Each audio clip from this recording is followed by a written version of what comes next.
бизде кыргызда абдан жакшы неме бар да, сары май озантыптыр деген бар да. Кыргызда ушундай бала төрөлсө сары, көрдүңүзбү? Кыргыздын байыркы улуулугунун, кыргыз болуп улут болуп жаралып улуулугун биз ушулардан билсек болот да. Мен айтпадым башында, ар бир ушу альтернатив медицинада ар бир клиент менен пациент менен иштеп атып, биз ошо кыргыздын ар бир айтып кеткен макалдары, айтып кеткен осуяттары биздин ден соолугубузга чоң жардам бергенин мен таң калдым да. Мына мисалы ушул сары май жөнүндө айтып калдыңыз. Сары майды озантат дейт. Мына жаш баладан баштайлы. Эне 9 ай боюнда көтөрүп, анан төрөдү. Төрөгөндө эле кыргыз ошол кыргыз үйдө эле неме кылган, баланы төрөткөн.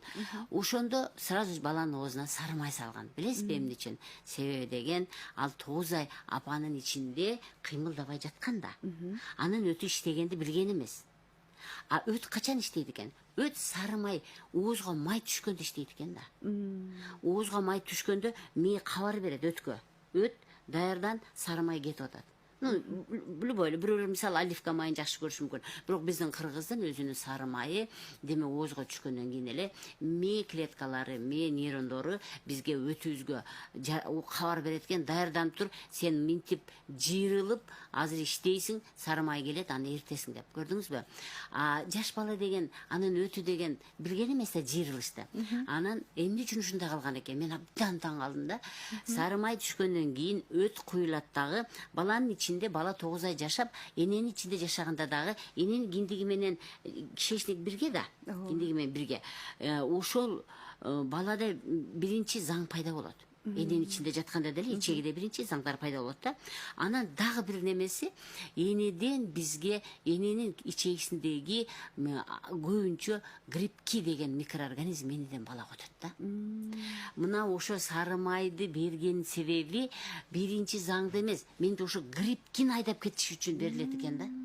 Заң менен келет да. Заң менен кошо, ошо өт куюлганда эле заң менен кошо эненин киндиги аркылуу балага өткөн ичегидеги грибкилерди бул өт кууп сыртка чыгарып берген дагы балада колика болгон эмес.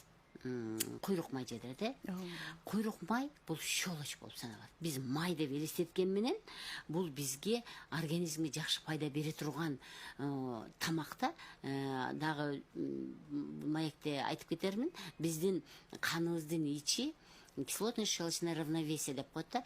Биздин каныбыздын ичинде кычкыл жана жегич деген чөйрө болуш керек. pH, ооба. Ушул биздин каныбыздын чөйрөсү канчалык pH жогору болсо, ошончолук биздин каныбызда, мен башында айтып кеткен, бир микроорганизм жашабайт.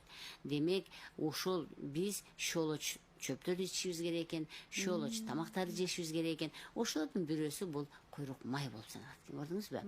Куйрук май щелочь болуп саналат. Канчалык этти жейсиз, бирок сөзсүз түрдө куйрук майды кошо жеңиз. Себеби деген, ал эритип бергенге жардам берет жана оңой сиңет, каныбызды щелочка айландырат. Бул биринчиси. Экинчиси, куйрук май бул илгерден эле биздин апаларыбыз жаш бала жөтөлүп калса куйрук май сордурган. Көрдүңүзбү? Демек, өпкөнүн клеткалары үчүн эң керектүү нерсе бул ушул куйрук майдын составы экен да.